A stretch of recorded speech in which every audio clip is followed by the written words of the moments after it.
Здравствуйте, дорогие ребята! Помните, мы с вами говорили о том, что каждое имя имеет свое значение. Например, имя Петр означает камень, Екатерина – чистая, Алексей – защитник. И нередко бывает так, что имя человека рассказывает о его жизни. Завтра, друзья мои, мы празднуем память святой блаженной Ксении Петербургской. Имя Ксения означает странница, чужестранка. И действительно, святая Ксения почти всю свою жизнь посвятила странствию Христа ради. Впрочем, давайте-ка я расскажу вам обо всем по порядку. В середине XVIII века в городе Санкт-Петербурге, в собственном доме на петербургской стороне, жила молодая женщина по имени Ксения. У нее был и достаток, и горячо любимый муж Андрей Федорович Петров, который служил певчим в придворном хоре.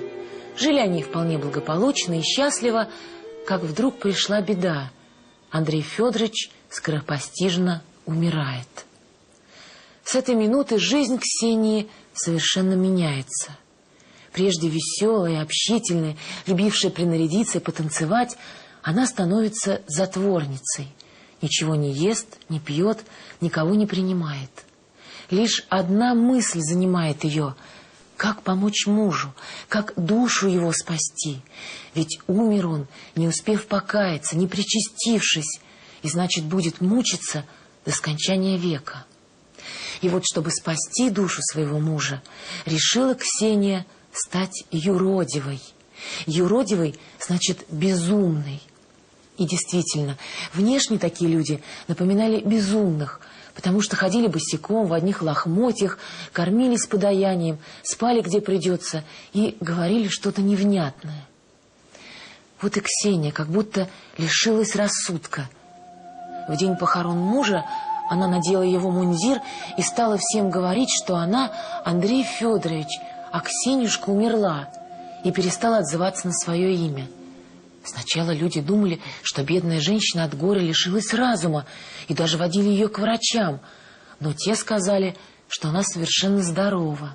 Сразу же после похорон все имущество и деньги Ксения раздала бедным, а дом мужа, в котором когда-то была так счастлива, подарила своей хорошей знакомой Параскеве Антоновой, попросив ее пускать на ночлег бездомных нищих.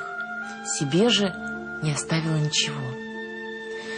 Когда износился мундир мужа, она надела красную кофту и зеленую юбку и ходила в них и зимой, и летом, и в дождь, и в стужу. Ей даже негде было преклонить голову. Да, говорят, она и не спала вовсе. Видели, что по ночам она уходит за город в поле молиться. Днем же Ксения бродила по улицам Петербурга. Все жалели ее, когда-то богатую, счастливую, а теперь безумную нищую, блаженную. Говорили с ней ласково, угощали ее, подавали милостыню. Но милостыню она брала не у каждого, а только у добрых, сердечных людей.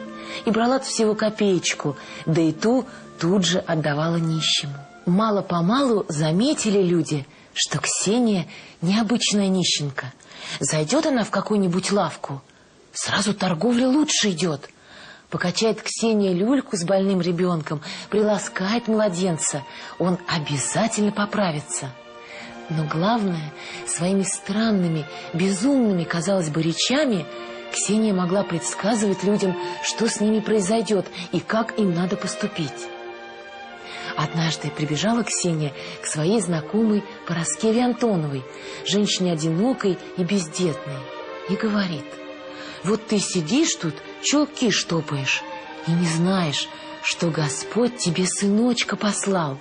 Беги скорее на Смоленское кладбище. Бросила Параскева все свои дела, побежала на кладбище, а там народу полным-полно.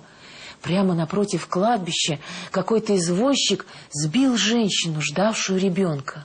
Несчастная тут же родила и скоропостижно скончалась. Параскева взяла ребеночка к себе, усыновила его и всю жизнь поминала Ксению добрым словом.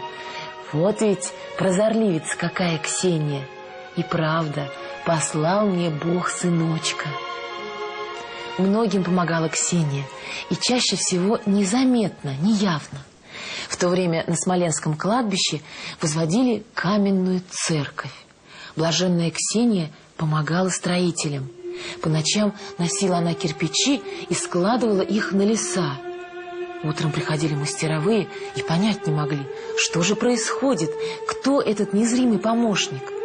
И вскоре узнали, что тяжкий труд исполняла известная в округе юродивая Христа ради Ксения. И сейчас святая Ксения по-прежнему остается нашей помощницей. Люди знают, что если прийти на ее могилку на Смоленском кладбище, помолиться, попросить о помощи, блаженная обязательно на просьбу откликнется. Я прощаюсь с вами, дорогие друзья, и да хранит вас Господь молитвами святой блаженной Ксении Петербургской, чью память празднуют завтра все православные люди.